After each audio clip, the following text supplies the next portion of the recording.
1970.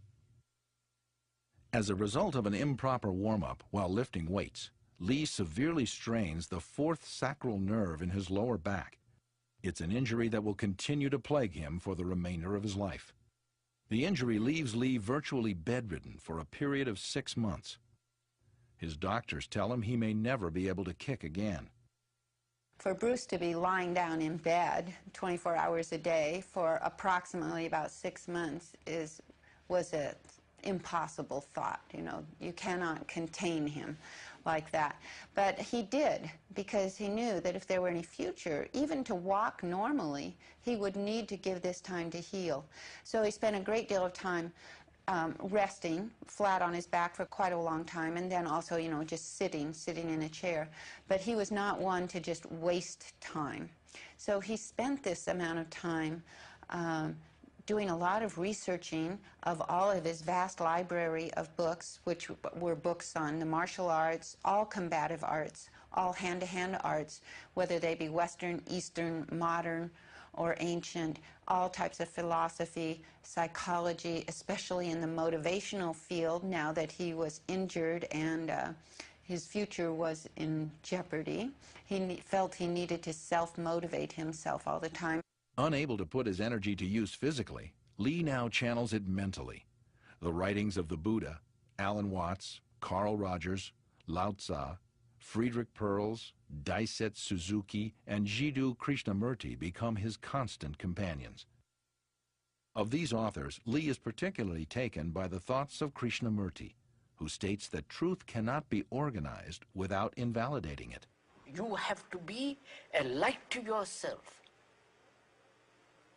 not the light of a professor or an analyst or a psychologist or the light of Jesus or the light of the Buddha. You have to be a light to yourself in a world that is utterly becoming dark. I believe that part of the concept that he enjoyed so much about Krishnamurti's philosophy was one of self-reliance, and if you're looking for truth, you must look inward rather than outward. Lee begins to write about his new insight and its application to martial art. His writings will fill 7 large volumes. Slowly, Lee begins to battle back. Although the back injury will prove to be a permanent problem, within 6 months, he has proven both the naysayers and the medical community wrong. Not only is he able to kick again, he becomes a better martial artist than he ever was before. Lee's harrowing experience, coupled with his new insight, served to underscore for him the validity of his belief that there is no help but self-help, including help in the form of instruction in the art of unarmed combat. Even his own beloved creation, Jeet Kune Do, by far the most scientific of all martial arts, is not exempt from his solvent analysis. Lee sees his error in the fact that he had been striving to create the ultimate way or style of martial art to teach to his students. First, he thought he had it with the Chinese way of martial art. Then, more recently, in his newly created Way of the Intercepting Fist. But Lee has now come to see that the ultimate truth does not reside in ways or styles, but within the soul of each individual. I do not believe in styles anymore. I mean, I do not believe that there is such thing as like Chinese way of fighting or the Japanese way of fighting or whatever way of fighting, because unless human beings have 3 arms and 4 legs, we will have a different form of fighting. But basically, we have only 2 hands and 2 feet. So styles tends to not only separate man, you know, because they have their own doctrines, and then the doctrine became the gospel truth, you know, that you cannot change, you know. But if you do not have styles, if you just say, well, here I am, you know, as a human being, how can I express myself totally and completely? Then it's just 2 people who are being aware of their own movements, who are observing the other person's movements and being able to fit in with that person's movements, so that there's no set pattern of movements, no, well, when he does this, then I do this. It's just a total freedom to react to what the other person does. In fact, Bruce inscribes it perfectly on the back of this medallion, where he wrote the words that have become his motto. And it says, using no way as way, having no limitation as limitation.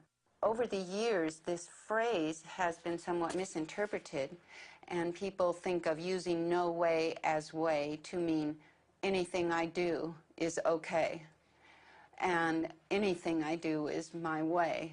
I don't think Bruce really intended it to mean that way. He just meant not to be boxed in by a certain way, so that you never get into a situation where there's only one response. You adapt to what the situation calls for.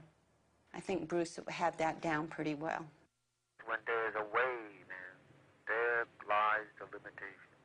To me, okay, to me, ultimately, martial art means honestly expressing yourself. Now, it is very difficult to do. I mean, it is easy for me to put on a show and be cocky, and be flooded with a cocky feeling and then feel like pretty cool and all that. Or I can make all kinds of phony things, you see what I mean? Blinded by it. Or I can show you some really fancy movement. But to express oneself honestly, not lying to oneself, and to express myself honestly, that, my friend, is very hard to do. That's the whole key right there. You know, do you know yourself? Do you know your skills? Do you know your weaknesses? Are you able to adjust your life to compensate for whatever's happening and take advantage of whatever's happening in terms of pluses and minuses? That was his approach, and he was an incredible example of that. You know, a walking model of that. In his critically acclaimed performance on the television series Longstreet, Lee attempts to teach his student, played by James Franciscus, this higher purpose of his martial art. Lee, I want you to teach me what you did the other night. I already told Miss Bell I can't. I'm willing to empty my cup in order to taste your tea. Your open-mindedness is cool, but it doesn't change anything. I don't believe in system, Mr. Longstreet, nor in method. And without system, without method, what's to teach? But you had to learn. You weren't born knowing how to take apart 3 men in a matter of seconds. True, but I found the cause of my ignorance. Well, help me find mine. Having discovered the truth of using no way as way, having no limitation as limitation, Bruce Lee's mission now becomes to communicate this truth to the world.